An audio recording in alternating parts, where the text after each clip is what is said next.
Hello, everybody. So I am back. We are going to be recording on the 788 today. We're going new technology into old technology. Now, what do I mean by that? Well, let me show you what I did.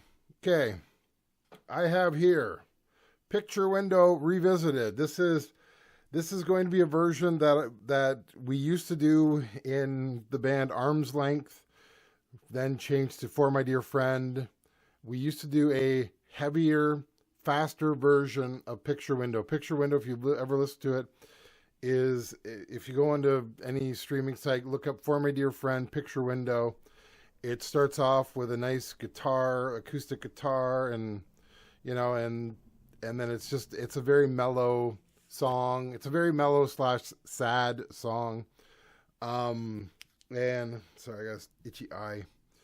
And then that's how it went. And what happened is we used to play it, and then one day we did it hard. We did it harder. I think that's the version. If you listen to if you watch on the For My Dear Friend YouTube channel, I'm gonna put links to all this stuff up here. There's a version of. There's live at what's it called? Live at Mohawk College. I think we were at the Arnie at Mohawk College doing a show, and I think we did the harder version there of Picture Window. So I will put a link to that concert in the link above. That you'll see a very young me singing and playing a Samick 5-string bass. So yeah, that was my early years.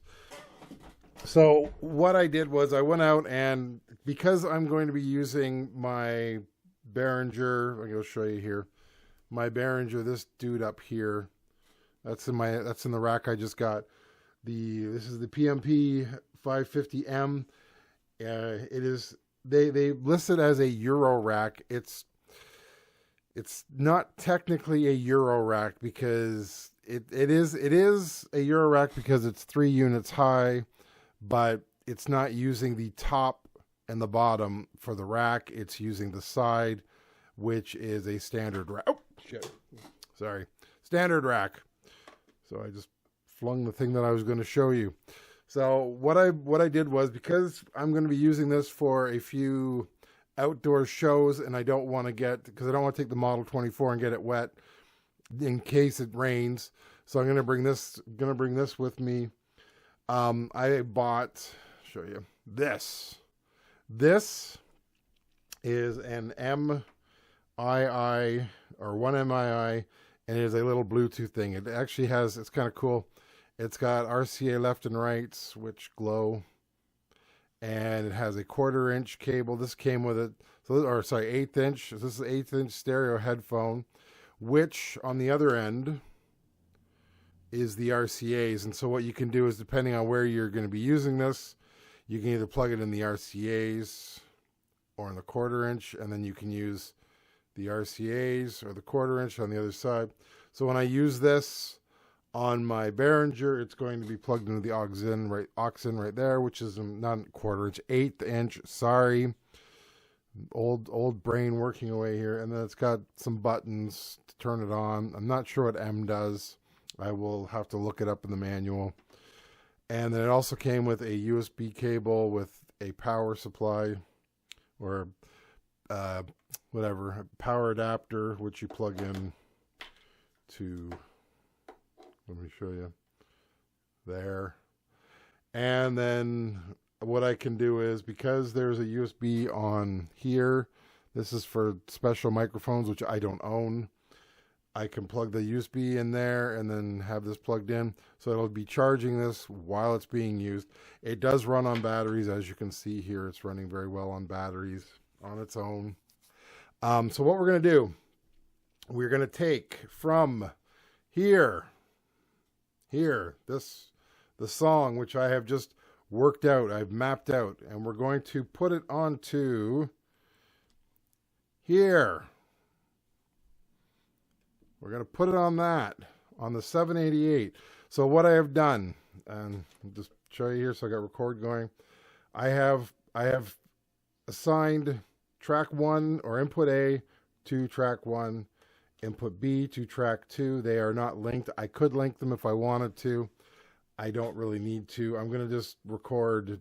I'm going to pretty much all I'm doing is I'm recording the bass onto 1 or onto track 2, and then I'm going to come back and I'm going to put my own vocals on track 1 so that I can have a scratch track. Like, I'm not using this for final recording. It is more just an easier way for me to allow myself to record the scratch tracks, so I can just put them there and then I can come back later and I can wipe them out. So that's why.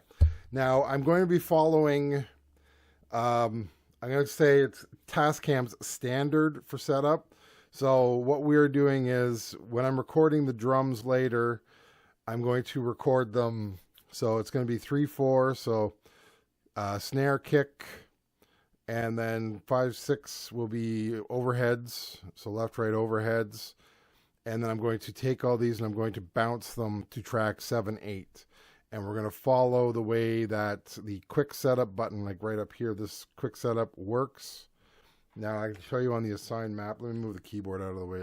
I got so much stuff in front of me here.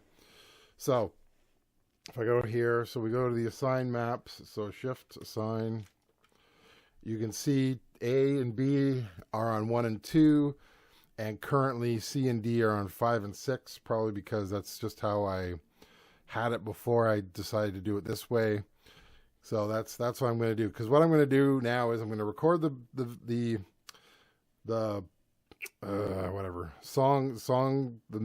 MIDI version down onto tracks 1 and 2.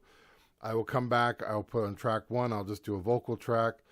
I might actually use the Fifine microphone that I got from Quest for Gear to use it instead to do that, and then I will put it on here. So now let's see how this sounds. So I'll just switch over to here for a second.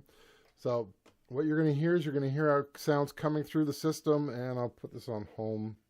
So let's go home here. So all right, whoops, now it's me again. There we are.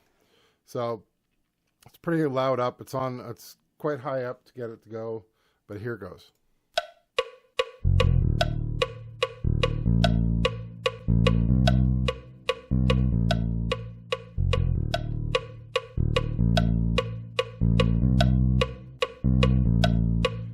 And that's what I'm going to be recording onto those tracks. And so yeah, that's pretty easy to do. So as you can see, so as I've told you, what you need to do is you set it up, you assign it, make sure you've got Q on, because if you don't have Q on, I can show you this. I'll play it now. You're not hearing it. See, it's going. You can't really see the line. There it is. There's a line right there. It's going. You can't hear it because Q is not on, so I'll show you that. So we'll start from the beginning again. So I'll press play, and it's playing. So you just got to remember Q. You got to have Q on. And so yeah, so then I'm going to record it onto tracks 1 and 2. After that, Q is not as important, but still, well, it's still important for queuing up other tracks to listen to. So yes, and as you can see, I broke my camera, which I do very often here. Let's go again. All right. So when I have stereo, I have it set to 0. I'm not this is the part that I'm not used to, because on every other machine, well, not every other machine, but on the newer machines like the DP32, 24, Model 24 and all that, you don't have this extra little gap here. You just kind of push it all the way up and you have a 0. So here you have to go here for 0. And that's what I got to remember. So let me just do that. So I'll just start her up here. Well, I'll show you on the screen here. Let's go back to this one. Here we go. All right. So it's coming. It's not coming. Oh. Camera does not want to work now. Let me switch. There, we're coming in. Oh, USB device not recognized. I'll have to do it again. So I have to restart the computer to do that. So give me a moment. All right. So, weird things are happening here today.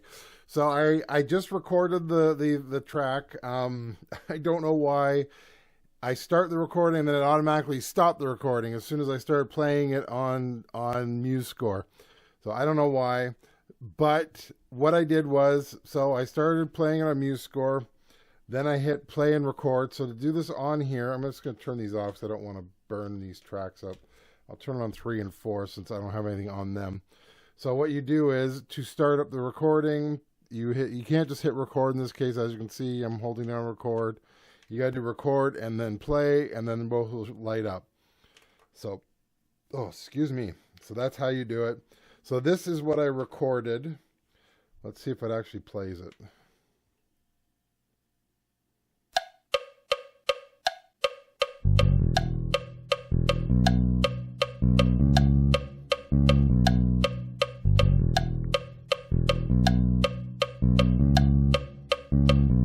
All right, I keep stopping the recording because I'm an idiot.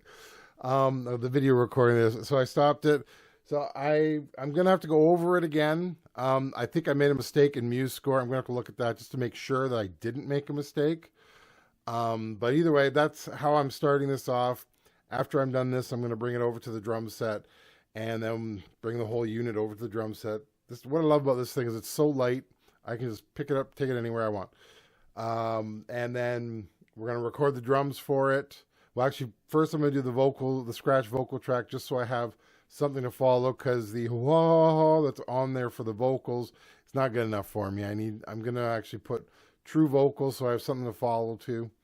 And then I'm going to record the drums. Then we're going to work on the bounce, and then we're going to go from there, and we're going to go and do everything else. So, hope you enjoy this video, and I'll talk to you later. Bye. Thank you once again to all the members for keeping this channel going. I'd also like to thank you for watching this video and sticking around till the end here. If you haven't subscribed, please like and subscribe to this video. And if you feel like becoming a member, please join the membership. You get to see videos earlier, and I really appreciate everything that everybody does for this channel. Thank you again.